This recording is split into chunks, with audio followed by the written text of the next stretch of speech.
Hello everyone, this is सनु टिप्टान। So finally आज हम इस टॉपिक के ऊपर भी कर लेते हैं हमारी रिवीजन, राइट। कि अभी देखो आपकी सीरीज चली हुई है रिवीजन क्लासेस की, स्टार्ट करने जा रहे हैं deduction under section 80C to 80U।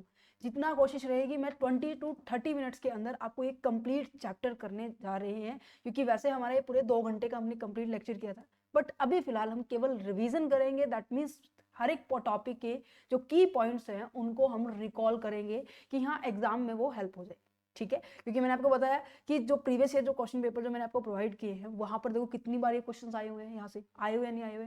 Even मैं इंपॉर्टेंट क्वेश्चन की भी सीरीज लेके आऊंगी, तब आपको और एस्टिमेट हो जाएगा कि हाँ जी कैसे क्वेश्चंस को अटेम्प्ट करना है, वो भी मैं यहाँ पे बताऊंगी। देखिए आपका ये पूरे पूरे सेक्शंस है कि डिडक्शंस होते क्या है। 80C टू 80U तक हम कंप्लीट डिडक्शंस पढ़ने वाले हैं। 80D, 80D, double D, DB, E, BB. यहाँ पे ना हमने जब चैप्टर को कंप्लीट किया था ना, तो उस टाइम मेरे पास मेरे माइंड से बिल्कुल स्किप हो गया था कि जो 80 क्याऊ क्याऊ बी और आर बी, ये भी कहीं ना कहीं आपको जाना चाहिए, रॉयल्टी के रिगार्डिंग है। वो आज हम इस रिवीजन क्लासेस में कंप्लीट कर देंगे। ओके, तो स्टार्ट करें। थोड़ा सा टाइम को सेव करने के लिए मैंने इसको पहले ही एज अ चार्ट के अंदर लिखा हुआ है कि आपका थोड़ा टाइम बच जाए, ठीक है। तो क्या नजर आ रहा है, सबसे पहले हम 80C के बारे में बात करते हैं। डिडक्शन पता है आप सभी को कि जो हम अपनी ग्रॉस टोटल इनकम में से अमाउंट को लेस करते हैं, क्यों करते हैं? क्योंकि मेरी इनको लेस करने से मेरी इनकम कम आएगी, इनकम कम आएगी तो मेरा टैक्स भी कम बनेगा।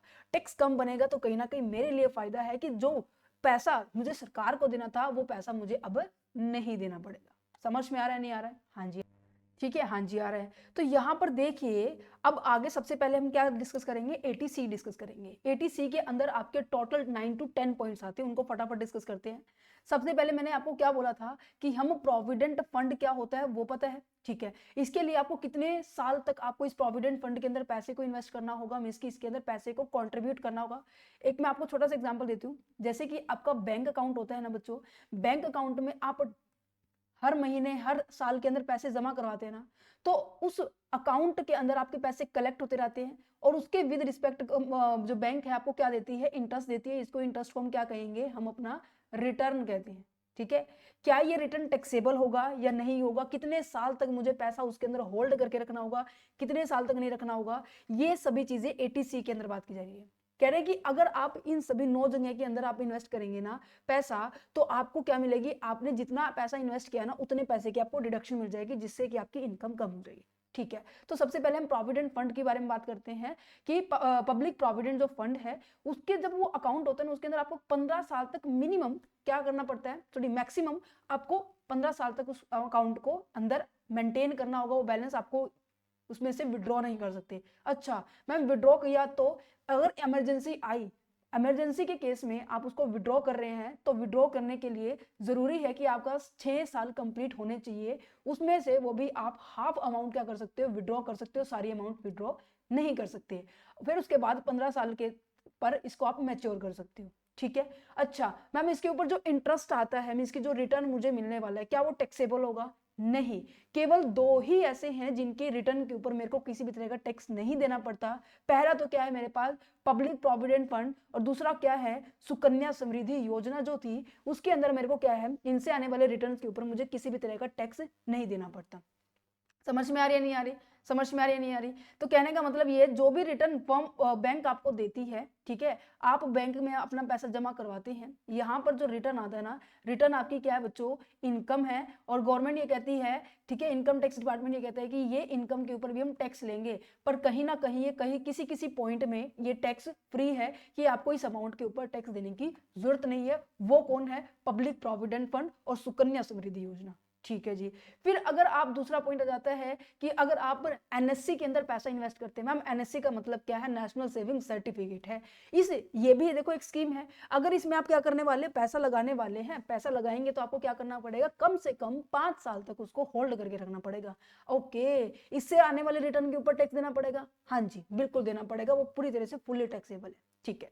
थर्ड पॉइंट आ जाता है कि मेरे पास कि मैं फिक्स डिपॉजिट करवा रही हूँ, इसकी एफडी करवा रही हूँ बैंक में। जब मैं एफडी करवाती हूँ तो मुझे क्या मिलता है बच्चों, रिटर्न मिलता है, नहीं मिलता? कहते हैं हाँ जी मिलता है। तो वो रिटर्न एफडी के जो मिनिमम टाइम ड्यूरेशन क्या होती है, जिसे हमें पता है क्या है, लॉक इन पीरियड होता है कि कम से कम इतना टाइम ड्यूरेशन आपको ये पैसा क्या करना पड़ेगा, होल्ड करके रखना पड़ेगा, देन उसके बाद क्या होगा, आप ये पैसा निकलवा सकते हैं। अच्छा, इनसे आने वाले रिटर्न क्या होंगे, टैक्सेबल ही होंगे।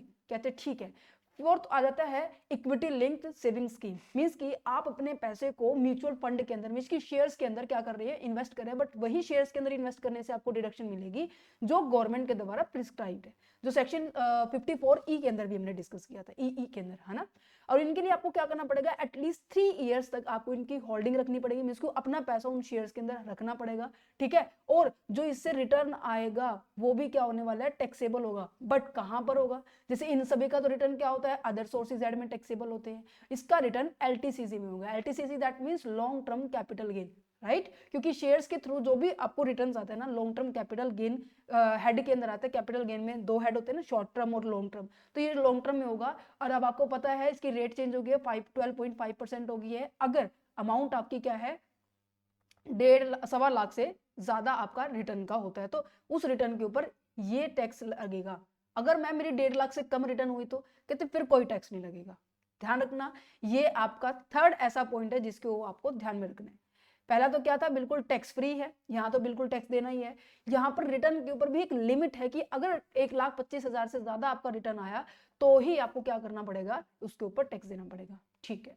नेक्स्ट जाता है फिफ्थ पॉइंट कि अगर आपने अपना पैसा अपने बच्चों की एजुकेशन में लगाया, ट्यूशन फीस में दी है, ट्यूशन फीस दैट मीन्स ये नहीं कि आप उसको कोचिंग दिला रहे, नहीं, कोई भी गवर्नमेंट इंस्टीट्यूशन से, ठीक है, विद इन इंडिया आप उसको एजुकेशन प्रोवाइड कर रहे हो, चाहे आप अपनी आप चाहे अपनी खुद की कर रहे हैं या अपने बच्चों की कर रहे हैं, अपने स्पाउस की कर रहे हैं, अपने पेरेंट्स की रिगार्डिंग, कुछ भी मतलब कहीं पे एजुकेशन के रिगार्डिंग, वो भी गवर्नमेंट सेक्टर है, ठीक है, वहां पर आप अपने पैसे को इन्वेस्ट कर रहे हो, तो वो क्या होने वाला है, वो भी डिडक्टेबल है अंडर सेक्शन 80C में। But only and only specially 2 person होंगे, या तो उसमें 2 बच्चे हो सकते हैं, 2 पेरेंट्स हो सकते हैं, मतलब 2 ही मेंबर्स होंगे, ठीक है। फुल टाइम एजुकेशन होनी चाहिए, पार्ट टाइम या फिर मैं कहूंगी प्राइवेट सेक्टर के अंदर नहीं होनी चाहिए, ठीक है। देन उसके बाद आ जाता है मेरे पास कि जो प्रिंसिपल रीपेमेंट है होम लोन की, मींस कि अगर आपने होम बनाने के लिए, ठीक है, होम को कंस्ट्रक्ट करने के लिए आपने लोन लिया है, तो उसके लिए क्या करना पड़ेगा आपको, यहाँ पर 80C में डिडक्शन मिल जाएगी। बट जरूरी है, कंडीशन ये है कि जो आपने जो लोन लिया था उसकी आपने एक्चुअल में पेमेंट कर दी हो, पेड ऑफ हो जाना चाहिए, और वो आपको सेल्फ ऑक्यूपाइड मींस कि खुद के रहने के लिए आप उसको या फिर मैं कहूंगी आपने खुद खरीदा है, बनाया, तो उसके लिए आपने लोन लिया, तो यहाँ पे 80C में उसकी डिडक्शन मिल जाती है। देन नेक्स्ट पॉइंट आ जाता है आपके पास सुकन्या समृद्धि योजना, ये आपके पास 6 या आपके 7 सुकन्या समृद्धि योजना क्या कहते हैं कि जब आपके घर में, मतलब जैसे कि आपने देखा भी होगा कि जो 10 साल से कम उम्र के जो लड़कियां होती हैं उनके लिए स्पेशली वो अकाउंट बनाया जाता है कि आप पेरेंट्स उसके लड़की के लिए वो पैसा कलेक्ट करेंगे, जब वो 18 साल को क्रॉस कर देगी, मतलब कि जब उसकी उम्र 18 साल हो जाएगी या फिर उसके शादी के टाइम, मैरिज के टाइम, वो पैसा क्या हो जाएगा, सारा का सारा रिडीम हो जाएगा, दैट मीन्स मेच्योरिटी अमाउंट जिसे हम कहते हैं, ठीक है, वो आपको मिल जाएगा। इसमें आपको ये बोला गया है कि आप कम से कम 250 रुपए पूरे साल में आपको जमा करने होंगे, कंडीशन है ये, या फिर आप मैक्सिमम 1.5 लाख रुपए पर ईयर जमा करवा सकते हो, ठीक है। समझ में आया, ये सारे के सारे टैक्स फ्री है। ऑल का मतलब क्या है कि आपने जितना इन्वेस्ट किया, फॉर एग्जाम्पल मैंने क्या किया है, 1,30,000 रुपए इन्वेस्ट किया है, उसके ऊपर 20,000 रुपए मेरे पास क्या आया है, रिटर्न आया, ये भी टैक्स फ्री है, रिटर्न भी टैक्स फ्री है, और इन दोनों को अगर मैं जोड़ दूं 1,50,000 हो जाएगा, तो ये सारा का सारा अमाउंट टैक्स फ्री है, किसी के ऊपर टैक्स नहीं लगने वाला, ठीक है। नेक्स्ट जाता है senior citizen saving scheme. Senior citizen saving scheme का मतलब क्या है कि जो आपके ओल्ड एज पर्सन होते हैं ना, जो 60 ईयर के क्रॉस कर लेते हैं, मतलब कि 60 साल से ऊपर की जिनकी उम्र होती है, उनके बारे में बात की जा रही है, उनके लिए स्कीम है। अगर वो पर्सन क्या करता है, 5 साल तक अपने पैसे उसमें होल्ड करके रखेगा, ठीक है, या ये टाइम ड्यूरेशन है बढ़ भी सकती है, ठीक है, 5 साल तक वो पैसा उसमें होल्ड करके रखेगा तो उसको उसकी डिडक्शन मिल जाएगी, किसकी, इन्वेस्टमेंट की। बट रिटर्न क्या होने वाला है, रिटर्न बच्चों वही बात है, टैक्सेबल तो होगा ही होगा, ठीक है। LIC का मतलब क्या है कि आपने LIC करवाई है, उसके रिगार्डिंग आपको प्रीमियम फिल करना पड़ता है, ये अमाउंट भी क्या है, डिडक्टेबल है, ठीक है। 80C आया समझ में, चलो तो फिर बढ़ते हैं 80D के ऊपर। देखो 80D के रिगार्डिंग ना सारा का सारा कॉन्सेप्ट जो है ना 80D, ये आपकी मेडिकल ट्रीटमेंट के रिगार्डिंग है, मेडिकल जितना भी खर्चा हो रहा है, मेडिकल एक्सपेंसेस हो रहे हैं, डी दैट मीन्स दवाइयों के ऊपर हो रहा है, या अपनी हेल्थ के रिगार्डिंग आप कॉन्शियस हैं, इन सभी चीजों की रिगार्डिंग आपका खर्चा हो रहा है, ठीक है। सो 80D किसके लिए है, जब आप क्या कर रहे हैं, अपनी हेल्थ इंश्योरेंस के रिगार्डिंग आप इंश्योरेंस करवा रहे हैं और उसके ऊपर आपने प्रीमियम दिया। ओके मैम, क्या मेरा मेरा नहीं, आपका भी, आप अपनी फैमिली का करवाना चाहते हो वो भी होगा। दैट मीन्स जो रिलेटिव्स हैं उनका भी अगर आप प्रीमियम LIC करवाते हो, सॉरी हेल्थ इंश्योरेंस करवाते हो, तो उन सबकी अमाउंट की डिडक्शंस आपको, प्रीमियम की डिडक्शंस आपको 80D में मिलेगी। क्या कोई लिमिट है? हाँ जी। इसके लिए हम क्या देखेंगे, इसकी एज देखेंगे कि आपने जिसका भी हेल्थ इंश्योरेंस करवाया है उसकी उम्र कितनी है। अगर उम्र आपकी 60 साल से कम है तो आपका मतलब हेल्थ ओके है, तो आपको प्रीमियम के लिए डिडक्शन भी, प्रीमियम भी आपको कम फिल करना पड़ेगा। अगर प्रीमियम कम फिल करना पड़ रहा है तो डिडक्शन भी कम ही मिलेगी, है ना। तो यहाँ पे क्या हुआ कि यहाँ पे मेरे को क्या करना पड़ रहा है, 25,000 पे मुझे मैक्सिमम डिडक्शन मिल सकती है अगर आप खुद का करवा रहे हैं या फिर अपनी वाइफ का या अपने बच्चों का। अगर आपके घर में कोई सीनियर पर्सन है, दैट मीन्स पेरेंट्स हैं, ठीक है, उनका अगर आप करा रहे हैं वो भी 60 साल से कम है, तो उनके लिए भी आपको मैक्स टू मैक्स 25,000 पे मिलेगी। तो मैम अगर हमने दोनों का करवाया, तो मैंने मेरा भी करवाया, मैंने मेरे पेरेंट्स का भी करवाया, तो यहाँ पर आपको मैक्सिमम 50,000 रुपए तक की डिडक्शन मिल सकती है। क्या इतना समझ में आया? डेफिनेटली आया होगा। देन अगर मैं कहूं कि चलो मेरी उम्र भी 60 साल से ऊपर हो गई है, मेरे फादर की उम्र तो ऑब्वियस है, मेरे से बड़े हैं तो 60 साल से ऊपर होगी, तो हम दोनों की उम्र 60 साल से ऊपर है, तो कितना डिडक्शन मिलेगा?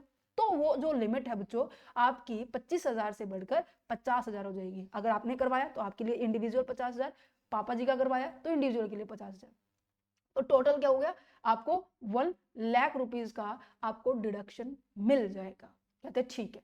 अगर मैम ऐसा हुआ कि मैम मेरी कम उम्र है, मैं अभी 60 साल का नहीं हुआ हूं, मेरे पापा 60 साल से ऊपर हो चुके हैं, ठीक है, पापा 65 के हैं, मैं 55 का हूँ, ठीक है, 55 ज्यादा कम उम्र हो गया। फॉर एग्जाम्पल मैं 45 का हूँ, मेरे पापा और मेरे में 20 साल का फर्क है, ठीक है।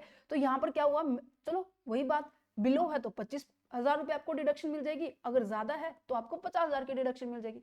तो ये अमाउंट देखो, जितनी आपको पता है जितनी ज्यादा उम्र होती है ना उतनी ज्यादा हमारा प्रीमियम का अमाउंट भी होता है, जितनी कम उम्र होगी उतना कम प्रीमियम का अमाउंट हमें फिल करना पड़ता है। समझ में आ गया? 80D स्पेशली किसके लिए है? हेल्थ एजुकेशन के लिए है। ओके देन उसके बाद आ जाता है मेरे पास 80DD।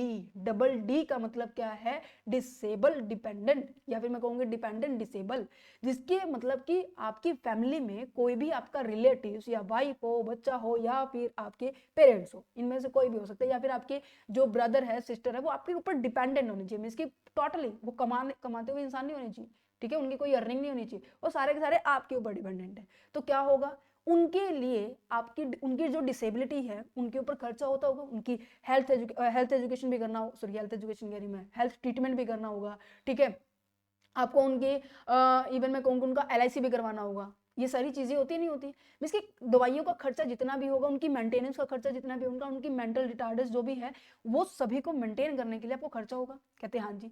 तो यहाँ पर आपको डिडक्शन तो मिलेगी, पर यहाँ पे हम क्या देखेंगे, डिसेबिलिटी देखेंगे कि डिसेबिलिटी किस टाइप की है, ज्यादा तो नहीं है, मीडियम है या कम है। कम हुई तो बिल्कुल भी नहीं मिलने वाली, मीडियम लेवल पे है, 40 to 80% डिसेबिलिटी है, तो आपको 75,000 रुपए का एक फ्लैट डिडक्शन मिलने वाला है। जो कहते हैं कि कोई भी आपको, इवन आपको ना यहाँ पे ना आपकी मेडिकल रिसिप्ट होती है ना कि हाँ मेरे इतने इतने खर्चे हुए, कोई दिखाने की जरूरत नहीं, डजेंट मैटर, राइट। बट हाँ आपको ये बोला गया है कि आपको बस एक सर्टिफिकेट दिखाना होगा जो गवर्नमेंट हॉस्पिटल के द्वारा अप्रूव्ड होता है कि इस पर्सन को इस तरीके की डिसेबिलिटी ये इतने परसेंट में लाई करते हैं, राइट। तो यहाँ पे वो सर्टिफिकेट देखते ही आपको 80C के अंदर, 80DD के अंदर आपको 75,000 की डिडक्शन मिल जाएगी। कहते हैं ओके सर, अगर मेरी डिसेबिलिटी उससे ज्यादा हुई तो आपको क्या मिलने वाला है, 1,25,000 की डिडक्शन मिल जाएगी। ओके ये तो समझ में आ गया मैम, ये तो डिपेंडेंट था। अगर जो पर्सन कमा रहा है, जो पर्सन टैक्स दे रहा है, उसी में डिसेबिलिटी हुई तो मींस की सेल्फ डिसेबिलिटी के बारे में बात की जा रही है। तो यहाँ पर केवल डिपेंडेंट्स, वो भी रिलेटिव्स के बारे में बात की जा रही थी। अगर मैं बात करूं उसके खुद के अंदर वो डिसेबिलिटी है, तो यहाँ पर कैसा रूल लगने वाला है, ये रूल लगेगा भाई 80U का, जब पर्सन के जो खुद टैक्स पेयर है उसके अंदर डिसेबिलिटी हो। तो क्या मैम रूल यही लगेंगे? हाँ जी रूल यही लगेंगे, रिसिप्ट देखने की कोई जरूरत नहीं है, ठीक है, आपको जस्ट ओनली सर्टिफिकेट दिखाना है और ये डिसेबिलिटी के बेसिस पे आपको डिडक्शन मिल जाएगी। ओके ओके नेक्स्ट आपका मेडिकल मींस की जो दवाइयों से रिलेटेड है, 80DD। वैसे मैं इसको, मेरा लॉजिक क्या रहता है इसका, मैं इसको ऐसे याद करवाती हूँ, दमदार बीमारियां की बहुत भयंकर बीमारी है, इसकी बहुत स्पेसिफिक डिसीज है जिसके कारण आपको हैवी ट्रीटमेंट लेना पड़ रहा है, हैवी खर्चा हो रहा है, तो यहाँ पर ये बात की जा रही है, ठीक है। अच्छा मैम बट जो बच्चों ने कमेंट किया था उसमें क्या था, कि डॉक्टर, दवा और डेथ। डेथ उन्होंने गलत बोल दिया, थोड़ा सा रेक्टिफाई कर देती हूँ इसको। डॉक्टर से दवा ली, ठीक है, फिर आप डॉक्टर के पास गए, डॉक्टर ने दवाई दी और एक आपका नया जन्म हुआ। क्यों? क्योंकि दवाई लेने से आप ठीक हो गए। Be are positive, right. तो DDB कैसे भी याद कर सकते हो, मैं आपको लिंक भी बता रही हूँ, ठीक है। तो यहाँ पे वही same as it is age का क्राइटेरिया देखेंगे। अगर एज मेरी कम उम्र की है, जिसकी 60 साल से कम है, तो मुझे 40,000 का फ्लैट क्या मिलने वाला है, अमाउंट डिडक्शंस मिल जाएगी। और यहाँ पे हम खर्चा भी देखेंगे, जो भी हमारा मिनिमम होगा वो हम लेंगे, ठीक है। यहाँ पे भी जो भी मेरा मिनिमम था उसके साथ हम कंपेयर करेंगे, ठीक है। जो मैंने फिल किया है और मैक्सिमम जो इतना है उसके साथ हम इसको कंपेयर करेंगे। बट यहाँ पे किसी भी तरह की कंपैरिजन करने की जरूरत नहीं है, डायरेक्ट आपको 75,000 और 126 मिल जाएगा, 125 मिल जाएगा। और यहाँ पे स्पेसिफिक डिसीज के अंदर जैसे कि कैंसर हो गया, एड्स हो गया और बाकी सारी जो लिस्ट है मैंने यहाँ पे आपको प्रोवाइड की हुई है इस लेक्चर सीरीज के अंदर, ठीक है। मतलब PDF में आप देख सकते हो। ये रिवीजन क्लास है, मैंने तभी पहले बोला था। ओके, नेक्स्ट जाता है कि ATE। ATE किसके बारे में बात कर रहे हैं? ATE किसके बारे में बात कर रहे हैं कि आप क्या कर रहे हो बच्चों, बैंक से लोन ले रहे हो।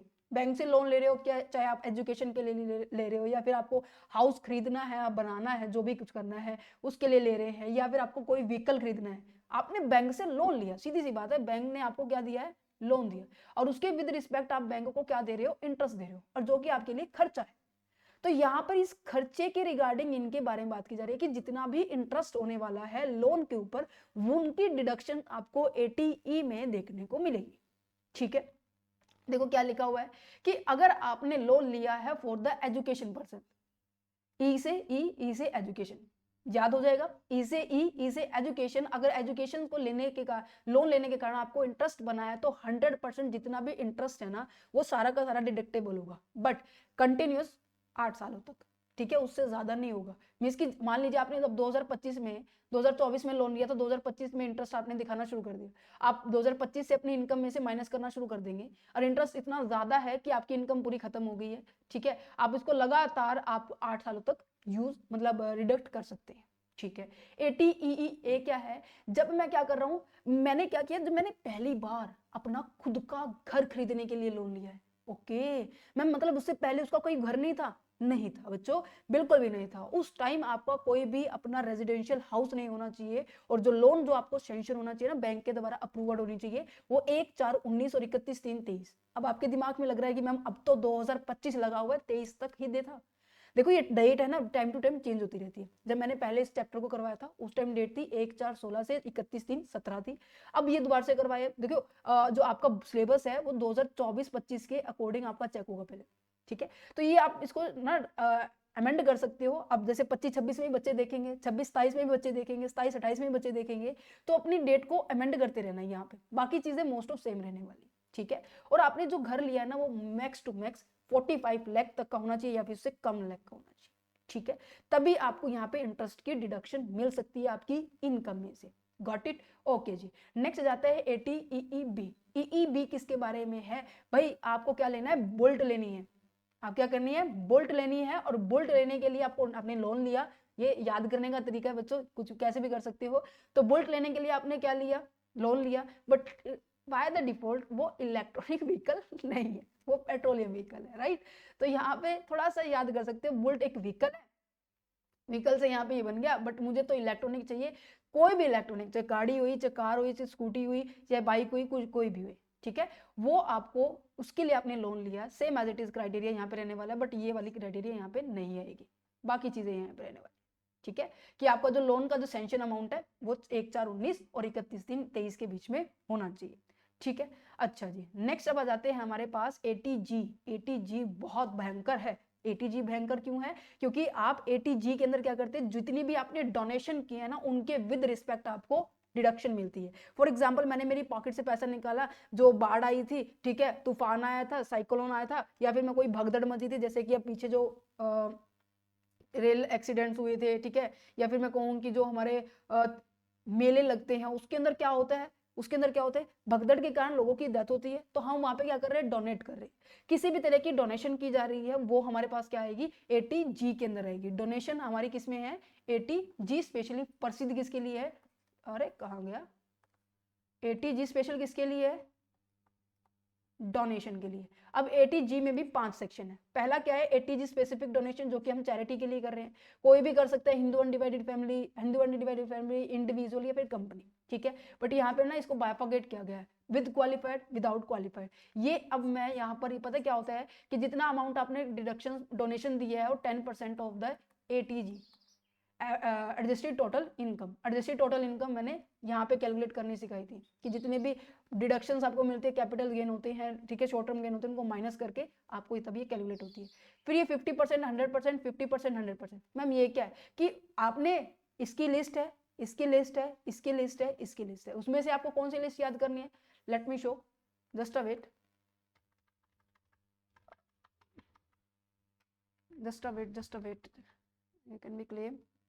देखो ये डोनेशन क्वालिफाइड किया गया है, 100% डिडक्शंस आपको विदाउट क्वालिफाइड, ये सारी की सारी लिस्ट मैंने आपको दी हुई है। इनमें से मैंने आपको बोला था कि आपको केवल और केवल एक तो ये याद करनी है जो कि आपकी 50% डिडक्शन है विदाउट एनी क्वालिफाइड लिमिट के, और एक ये है कि 100% क्वालिफाइड लिमिट के, और एक 50% क्वालिफाइड। इसमें ये टोटल 11 लिस्ट है, ठीक है, 11 वैल्यू है, वही याद करनी है, बाकी याद नहीं करने की जरूरत है, क्योंकि बाकी बची वो उसी की हो जाएगी, ठीक है।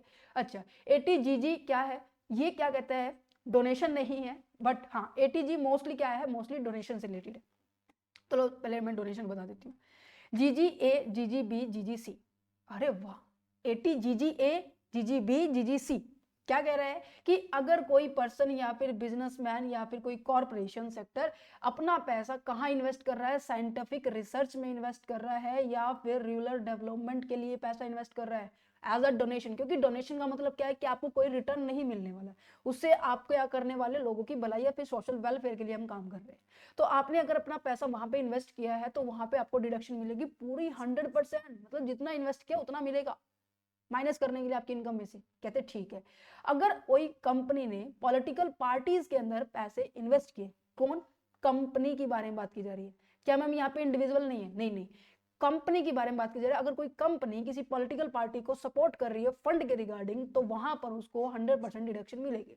ओके, अगर कोई पर्सन, ध्यान से सुनो, यहाँ पे बात की जा रही है सी के अंदर पर्सन। वैसे यहाँ पे वैसे ना लॉजिकली अगर सोचे तो सी से कंपनी बन जाता, बट यहाँ पे जस्ट अपोजिट है, सी से कंपनी नहीं, सी से पर्सन है और बी से कंपनी है।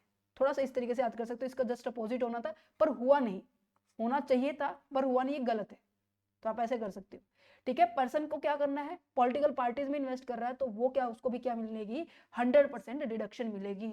ओके, और यहाँ पर ये बात ध्यान रखना कि कैश डोनेशन टोटली इग्नोर की गई है। अगर कर सकते हो तो केवल 2000 रुपए तक की आप कैश डोनेशन कर सकते हो, अगर 2000 से ऊपर किया ना तो आपको डिजिटली करना पड़ेगा। डिजिटली क्यों करना पड़ेगा? क्योंकि उसकी क्या होती है, एक स्टेटमेंट होती है, एक आपकी जो मिनी स्टेटमेंट जैसे हम कहते हैं ना कि हाँ यहाँ पे आज हमने पैसे सेंड किया, आज हमने यहाँ पे सेंड किए, उसकी एक रिकॉर्ड होता है। कैश का तो कोई रिकॉर्ड ही नहीं होता है ना, वो तो अपने हाथ में होता है, जैसी कलम चलेगी वैसा, जिसे जैसे मन चलेगा वैसी कलम चलेगी, है ना। अच्छा, ATGG क्या है, घर घर, कि भाई गवर्नमेंट ने स्कीम चलाई थी कि हर इंडियंस के पास क्या होना चाहिए, घर होना चाहिए, अपना खुद का घर होना चाहिए, बट खुद का तो नहीं है, ठीक है। जो ये जो झोपड़ी में रहते हैं, ठीक है, झुग्गियों में रहते हैं, वहां नहीं रहना, इवन आप रेंट पे रहे। अच्छा, तो आपको क्या किया, रेंटेड घर प्रोवाइड कर दिया। रेंटेड घर देने के लिए मान लीजिए आप एक सैलरीड पर्सन है, ये इंडिविजुअल को ही होगा, ठीक है, एक सैलरीड पर्सन है, उसको HRA नहीं मिल रहा, क्योंकि HRA में तो क्या मिल जाती है, एग्जम्पशन मिल जाती है, रूल नंबर 13A की, है ना। तो बट यहाँ पर क्या है, आपको HRA नहीं मिलना चाहिए, ये मेन कंडीशन है। तो आपको इनमें से विचएवर इज लोअर को आपको डिडक्शन मिल जाएगी, कि या तो 60,000 या 25% of the adjusted total income, या फिर जो आपने एक्चुअल रेंट पेड किया है उसमें से 10% एडजस्टेड टोटल निकालेंगे, देन हमारे पास क्वेश्चन हो जाएगा। क्लियर है, समझ में आ गया? तो ये था बच्चों हमारे पास ATG का। अब नेक्स्ट जाते हैं JJA, JJAA। वाओ, JJA भाई JJ क्या कहना चाह रहा है? JJ कह रहा है कि मेरे दिमाग में ये जैसे कहते हैं जो, ठीक है, जो JJ सही है। JJ कह रहा है, नाम लीजिए, एक इंसान है, JJ कह रहा है कि भाई मेरा आइडिया है कि लोग इतना वेस्टेज ऐसी डाल देते हैं, क्यों ना हम इस वेस्टेज को यूज करें, क्यों ना आई मीन जो ये आइटम्स है, जो बायोडिग्रेडेबल जो वेस्ट है, उनका यूज करके हम अपनी एक आइटम्स को जनरेट करें। क्या होगा, कंपोजिट आएगा, बायोगैस बनेगी, फ्यूल गैस बनेगी, ये सारी चीजें होती है। इनका यूज करके हम क्या कर रहे हैं, कोई ना कोई चीजें बना रहे हैं, ठीक है। और बनाने को हम उसको बेचेंगे, बेचने से मेरी इनकम होगी, इनकम के ऊपर कहते हैं गवर्नमेंट की तुमने इतना बढ़िया काम किया है, सारे वेस्टेज को यूज कर दिया, तुमको हम देंगे 100% प्रॉफिट, जितना भी तुम कमाओगे ना उन सारे का डिडक्शन देंगे, but up to the 4 year, लगातार 5 सालों तक ही देंगे। जे तो भाई खुश हो गया, बढ़िया मजे आ गया जे को तो, कि एक तो मुझे 5 साल तक कोई टैक्स नहीं देना, सारा का सारा प्रॉफिट कमाऊंगा, मार्केट में मेरी इमेज बन जाएगी, तो मैं बढ़िया कमाऊंगा ना, बढ़िया कमाएंगे। नेक्स्ट जाते हैं जे का दूसरा भाई भी कहता है, अच्छा तुमने ये बिजनेस सेट किया है तो चलो हम क्या करते हैं, एम्प्लॉयमेंट जनरेट करते हैं। हमने अब हम दो तो कर नहीं सकते, जे कह रहा है कि हम तो नहीं कर सकते, तो जे डबल ए कह रहा है, उसका भाई कह रहा है कि चलो हम ये काम अकेले नहीं, हम दो मिलके साथ करेंगे। तो जे डबल ए कह रहा है कि हम एम्प्लॉयमेंट जनरेशन का काम करेंगे। कहते ओके, ये काम कंपनी कर सकती है, एलएलपी फर्म्स ये है, और जो भी नई एम्प्लॉयमेंट करेगा जितनी भी नई एम्प्लॉयमेंटेशन करेगी उनकी सैलरी का 30% उनको क्या मिलने वाला है, डिडक्शन मिलने वाला है। मीन्स कि हर एक एम्प्लॉय की, अगर यहाँ पे ये भी लिमिट है कि 25,000 से ज्यादा सैलरी नहीं होनी चाहिए, इससे कम, मान लीजिए आपने 30 व्यक्ति को अपॉइंट किया, 25,000 उनकी सैलरी है, तो यहाँ पे कितना हो गया, ये तो एक महीने का खर्चा है, अगर मैं इसको 12 से मल्टीप्लाई करूं तो देखो कितने रुपए हो जाएंगे, तो इतने अमाउंट के क्या हो जाएगी, मेरे को डिडक्शन मिल जाएगी। क्या ये कंप्लीट है कंसेप्ट आपका? चलो तो फिर next and last but not least, but हम आगे भी रिवीजन करते रहेंगे ना, सो इसलिए यहाँ पे देखिए TTA और TTB, यहाँ पे भी बढ़िया बढ़िया कंसेप्ट है। TTA मान लीजिए, TTB क्या है, कहते हैं ना बड़ा भाई है, ठीक है, और जिसकी उम्र क्या है, सीनियर सिटीजन है। TTB बड़ा भाई, बी से बड़ा भाई है, और ये क्या है, TTA छोटा भाई है, ये 60 साल से कम उम्र का है। इन दोनों ने क्या किया था, अपना जो पैसा है ना सेविंग्स अकाउंट में डाला था। तो छोटे को ना कम फायदा मिलेगा क्योंकि छोटा है ना, तो बड़े को ज्यादा फायदा मिलेगा, चाहे उसकी सेविंग अकाउंट हो, चाहे उसकी FD हो, चाहे रिकरिंग डिपॉजिट हो, चाहे पोस्ट ऑफिस डिपार्टमेंट हो के अंदर हो, उन सब के अंदर ना जितना भी इंटरेस्ट बनेगा ना उसके ऊपर आपको मैक्सिमम 50,000 रुपए का डिडक्शन मिलेगा। फॉर एग्जाम्पल आपकी 70,000 रुपए इंटरेस्ट बना, तो 50 माइनस करके 20 के ऊपर ही टैक्स लगेगा। कहते हैं अच्छा, जब अगर इसको हुआ तो इसमें तो केवल भाई सेविंग अकाउंट ही होगा, ये बाकी अकाउंट नहीं है। तो TTA कहता है भाई छोटा है, अभी तू 60 साल से जिस दिन ऊपर हो जाएगा ना तेरे ऊपर भी यही हो जाएगा, तो तेरे ऊपर ये क्या है, तेरे को केवल जस्ट ओनली 10,000 रुपीज की क्या मिलने वाली है, डिडक्शन मिलने वाली है। कहते हैं ठीक है, ये हो गया TTA TTB। अच्छा, क्या हो आर और क्या हो बी, सॉरी क्या हो आर नहीं, RRB और क्या हो बी। ये आपको पता है कैसे याद करना है, केवल इंडिविजुअल को मिलेगा। ये क्या होता है कि उसके अंदर एक पर्सनल स्किल होती है, ठीक है, किसी को बुक राइट करने का होता है ना, ठीक है, किसी को बुक राइट करने का होता है ना, जिससे हम याद कर सकते हैं, क्या से बुक याद कर सकते हैं, कि आप कोई भी बुक याद राइट कर रहे हो और उस बुक को पब्लिश कर रहे हो, दुकानदारों को बोल रहे हैं कि हाँ जी मेरी बुक को सेल करो, सेल करने के भी पैसे चार्ज किए जाते हैं, एक रॉयल्टी होती है कि आप अपनी इनकम जनरेट कर रहे हो अपनी बुक्स को सेल करके, तो वो रॉयल्टी आपको चार्ज की जा रही है, सॉरी चार्ज दी जा रही है आपको रॉयल्टी। तो यहाँ पे क्या होगा, यहाँ पे क्या होगा, ये भी टैक्सेबल होगी। कहते हैं हाँ जी, बट सारी अमाउंट नहीं होने वाली, 100% जितना भी, फॉर एग्जांपल आपको क्या मिला है, यहाँ पे 5 लाख रुपए एज ए रॉयल्टी मिले हैं, ठीक है, यहाँ पे 3 लाख रुपए आपकी मैक्सिमम डिडक्शन मिल सकती है, तो आपको टोटल 3 लाख रुपए की डिडक्शन मिलेगी, बाकी के बचे 2 लाख के ऊपर आपको टैक्स देना पड़ेगा। कहते हैं अच्छा, अगर मेरी 2.5 लाख रुपए रॉयल्टी हुई तो कहते हैं लोअर हो जाएगा, तो आपको 2.5 लाख का पूरा माइनस हो जाएगा, तो आपको एक के ऊपर भी टैक्स नहीं देना। कहते ठीक है, तो मैम RRB क्या है, रॉयल्टी है, बट किसके रिगार्डिंग है, पेटेंट के रिगार्डिंग, मींस कि कोई भी टेक्नोलॉजी आप क्या कर रहे हो, इनोवेट कर रहे हो, और उसके रिगार्डिंग आपको क्या मिल रही है, रॉयल्टी मिल रही है, ठीक है। उसका भी सेम पैटर्न ये रहने वाला है कि आपको या तो 100% या फिर आपको 3 लाख रुपए होने वाले, ठीक है, समझ में आया? तो हो गया चैप्टर कंप्लीट। सो इस चैप्टर की जो PDF है आप एक्सेस कर सकते हैं, टीम के साथ कांटेक्ट कर लेना, नीचे डिस्क्रिप्शन में बॉक्स में नंबर दिया हुआ है, मेल एड्रेस भी दिया हुआ है, टीम के साथ कांटेक्ट करेंगे तो आपको इसकी पूरी कंप्लीट PDF मिल जाएगी जो अभी फिलहाल हमने रिवीजन की, ठीक है, PDF as it is. Even आप जब चैनल पर विजिट भी करेंगे तो आपको कंप्लीट इन डेप्थ में इसकी लेक्चर वीडियो दी हुई है, ठीक है, उसको भी देख सकते हैं। So thank you for watching this video. I think आप सभी को ये जो रिवीजन क्लासेस है बहुत ज्यादा हेल्प कर रही होगी, हेल्प कर रही है तो प्लीज सभी बच्चों के पास शेयर करना कि सभी को रिवीजन हो जाए, क्योंकि इनकम टैक्स की जब तक रिवीजन नहीं करेंगे तब तक आपको वो कॉन्सेप्ट माइंड में सेट नहीं होंगे, ठीक है। सो मिलते हैं नेक्स्ट लेक्चर के अंदर नेक्स्ट एनर्जी के साथ। Okay, thank you for watching this video, have a nice day.